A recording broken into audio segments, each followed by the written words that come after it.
Nakahanda na ang lungsod Quezon sa epekto ng umiiral na habagat na pinalakas ng bagyong Inday. Naka-high alert status naman ang 4 na flood-prone barangay sa lungsod. Live mula sa Quezon City, may umarangkadang balita si JM Pineda. JM. Yes, Jack, isa nga ang Quezon City sa mga maraming lugar na binabaha dito sa Metro Manila at kanina nga sinubok sila ng mga baha dito sa ilang mga major roads dito sa Metro Manila o sa Quezon City, papunta yan doon sa Maynila. So may mga naitalang mga gutter deep na mga baha kanina dahil nga doon sa biglaang pag-ulan kaninang pasado alauna. Simula kaninang umaga, mahangin at makulimlim na ang ilang parte ng Quezon City at iba pang bahagi ng Metro Manila. Pero pagdating ng hapon, biglang bumuhos ang malakas na ulan. Mabilis na umakyat sa gutter deep ang taas ng baha sa ilang parte ng Quezon City, partikular na sa Quezon Avenue. Pahirapan para sa mga motorista ang pagbiyahe at pagtawid dito dahil sa lakas na ulan at halos zero visibility rin. Ang Quezon City Disaster Risk Reduction and Management Office, inaasahan na daw ang ganitong sitwasyon kaya maaga silang nagmonitor sa iba't ibang parte ng lungsod lalo na sa mga madalas bahain. Nakabantay ang kanilang puwersa sa galaw ng bagyo at sa posibleng epekto ng habagat sa buong Metro Manila. Ayon kay QC DRRMO spokesperson Pichi De Leon, inalerto na nila ang bawat distrito ng lungsod para matiyak ang kaligtasan ng mga residente na malapit sa mga ilog. Lahat ng 6 districts, meron kaming satellite na camp na site para naka-preposition na yung mga rescue capabilities namin like the rubber boats. Tapos yung manpower na lang pag nag-activate kami tomorrow, pupunta na sila sa kanilang mga assigned na sites.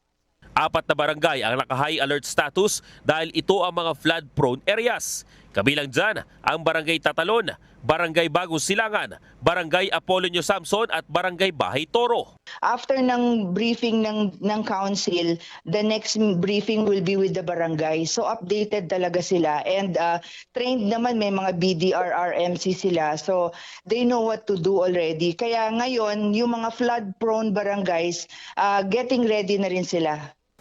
Nakaabang na rin para sa deployment ang mga kagamitan ng sasakyan ng QCD-RRMO. Higit 300 ang mga tauhan nila na sumasama sa mga operations kung i-activate na ito. Nakahanda rin daw na ipakalat ng departamento ang kanilang accredited volunteers pati na rin ang mga sasakyan at mga rescue boats na nakaantabay para sa mga operasyon.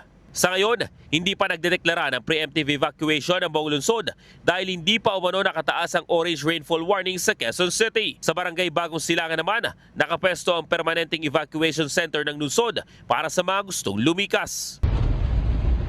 Samantala, sa bahagi naman ng Maynila, umabot rin ng gutter deep ang baha sa ilang parte ng lungsod gaya sa Quezon Bridge.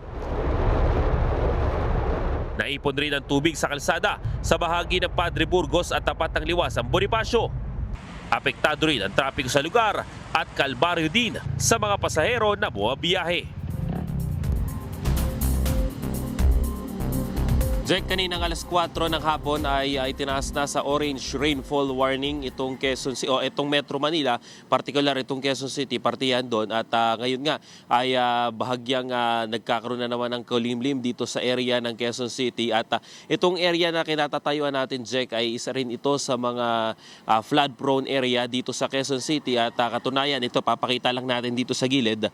Meron sila ditong monitoring nung mga baha dito na umaabot sa 2 feet hanggang sa 7 feet. Kung makikita nyo, Jack, kanina nga daw sabi ng mga residente na nandito ay umabot yan ng hanggang 3 feet yung baha dito sa area na to. Dito yan sa may NS Amoranto at bawat lugar nga daw dito, sabi sa atin ng mga residente, ay talagang sa tuwing lumalakas yung ulan ay nagkakaroon ng baha. Pero ang maganda nga daw dyan ay kapag tapos nung ulan na yon ay mabilis din naman daw nagsasubside itong baha dito sa NS Amoranto. Jack.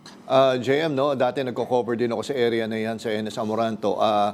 Natanong mo ba yung mga residente dyan kung pag sa ganitong panahon ay inililipat na nila yung kanilang mga kagamitan sa second floor ng kanilang mga bahay kung meron silang second floor? Kung ba naghahanda na sila?